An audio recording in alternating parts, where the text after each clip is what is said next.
Sika Boulay, vice-gouverneur, Yamile Kinshasa, yé a koleka liboso pona koya kopesa mokonizele ya koloba. Moketela kai maboko. Oye! Kimbangisme, oye! Kimbangisme, oye!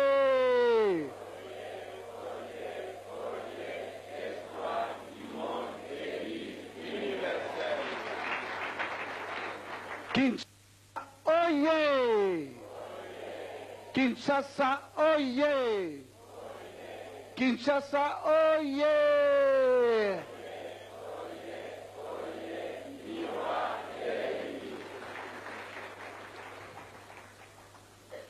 Batata, bamama, liboso na présente nkumu monene oya kambibiso bakonzi ya mboka awa vice-président de la République en charge de la reconstruction. Il faut napesa bino moi témoignage oyo ekoki pe kosepelisa bino. Na banzi lelo mbala ya mine ngai nakoya na centre pona koloba pe pona kosambela. Mbala liboso na yakawa ezalaka na 1970 à 2 semaines nakende Olympia parce que Mfumalongo abengaki ngai mpo tosambela nzambe asunga miziki ya Congo pe ya Afrique efungwana na mokili. Mokolo na betaki na Olympia awa na centre retransmission na mpoto ezalaki en direct mais Fumalongo abengaki awa te veye esalama mpona succès na ngai. Nasengi totondo nzambe mpona yango.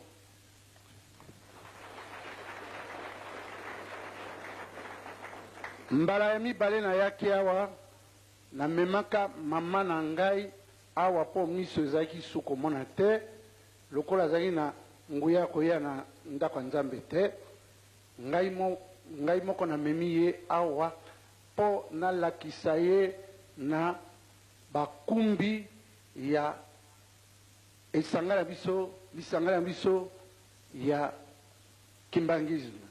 Mama na ngai azali en vie. Lelo azana 91 ans. Azana mibu tukuli bwana moko. Amonaka Simon Kimbangu tango azalaki mwana muke. Pe akota na lingomba na akangamaka pe akimisaki ye me atikalaki azalaki parmi ba mama liboso oyo bakendaki kosala brique na nkamba pe tango basali première pierre ya nkamba mama nanga azalaki kolongwana mwa mbeba ekotaki na musala miziki. Papa Wemba atumulaki mwa moke ezaleli ya malamu ya nkolo nzambe na église kimbangisme. Mama nanga alobi il faut tokende tosenga pardon na basali ya nkolo na kimbangisme. Ezalaki annoncé toyaki awa na centre na ekosenga bolimbisi pona Papa Wemba. Pe soko balimbisaki ye na bakonzi ya lingomba parce que mama na ngai moko toyaki baoyo bazalaki mokolo wana bayebi témoignage wana. Lelo yo nkolo azali tellement makasi apamboli ngai na bimi mwa mokonzi na mboka Kinshasa.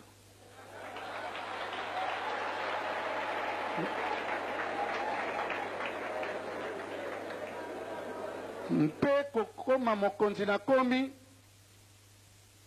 bokondima te nabandi nanu musala na biro te nakobanda lobi na tongo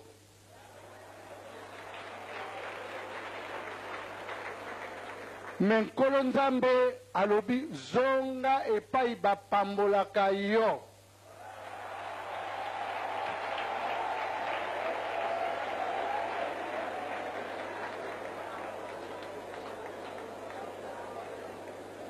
mokolo mitano nakendaki kosala remise reprise nakendaki na nkisi na gba na ngai ezalaki mabele ya nkamba na mai ya nkamba mama na ngai asimisani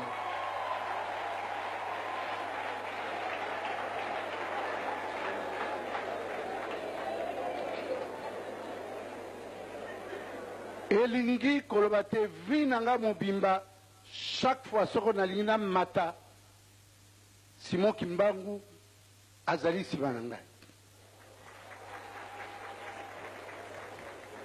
ezali flatterie na ye kosala te mpo ntango nayaka awa bomonaka ngai mpe mingi bamama ya kala bamama ya sika bayebaki mama na ngai mpo lelo miso ezomona bien te aza nanu na ndako aza na bomoi mais moyen aya ezali te yango wana lelo oyo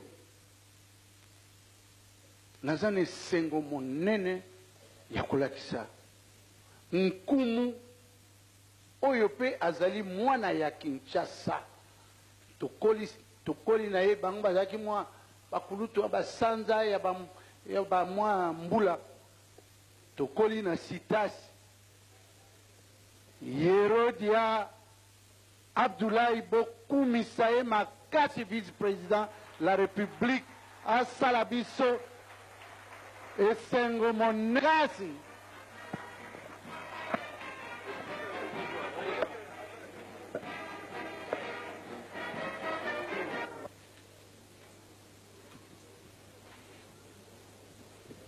Kiufu bandili bazolelezaya kiti mambo malamantela mfumo wa longo ya natamo kuna kwa mfumo wa nchi mambo mana ya natamo mfumo wa nchi watomamorwa mubilumu bibitakuita sikavana mvutu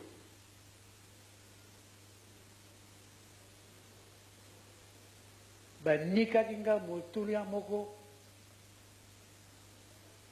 balingi koyeba soko makambo oyo tata Simon Kimbangu Kyandani ayebisaki ngai balingi koyeba soko nakumisaki yango na président Joseph Kabila nakomisaki yango na mikolo mizako ya ye moko akoloba likambo yango ulizo bulinyuila nuliza nimeisha kumwambia rais nadhani kusha siku kidogo atajibu. On m'a demandé si j'avais transmis au président de la République l'information en guise de requête que le chef spirituel m'avait confiée pour le président de la République. Je dis que cette information, je l'ai portée à la connaissance du président de la République, Joseph Kabila, et dans quelques jours, il y répondra lui-même. Mais aujourd'hui, je suis chargé par le président Joseph Kabila de vous lire le message qu'il m'a chargé de vous transmettre.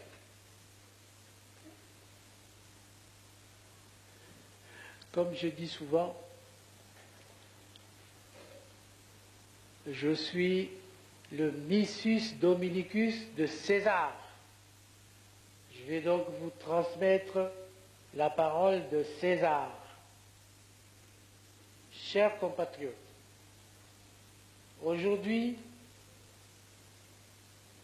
ce sera dans quelques jours, 1er décembre 2005, le monde entier commémore la pandémie du sida qui a mis l'humanité à genoux, riches et pauvres, hommes et femmes, pendant plus d'un quart de siècle.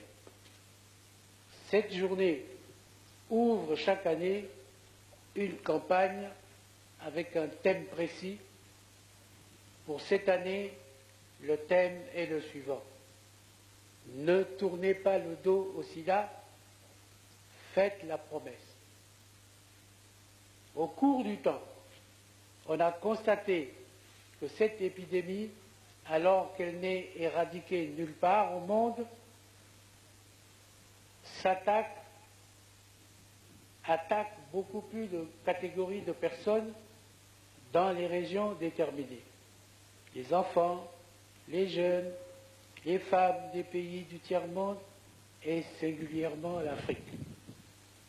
La précarité de la vie, l'ignorance, la prise de drogue, la prostitution sont des facteurs qui aggravent cette situation.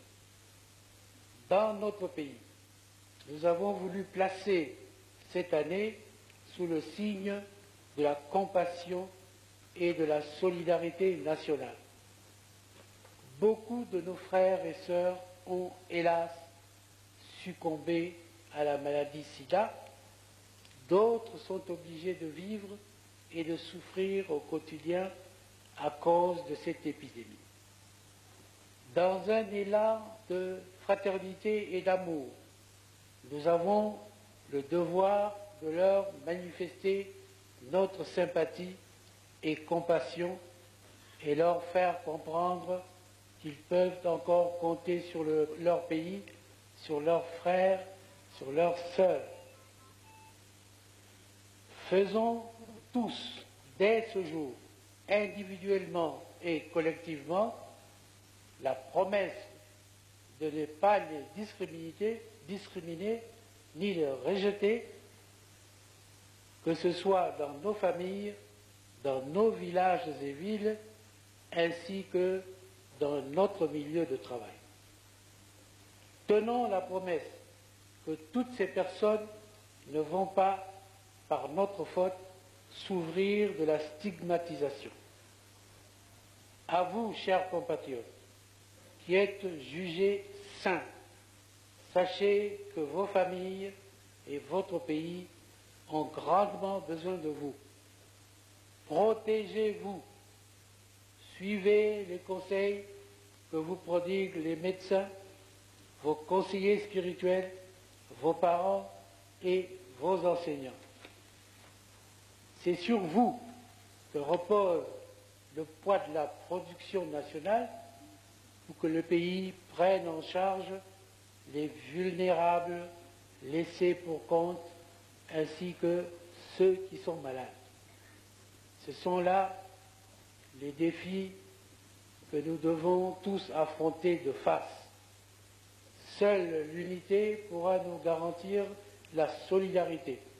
Et c'est dans un effort commun de reconstruction que notre pays pourra espérer venir à bout de ces défis.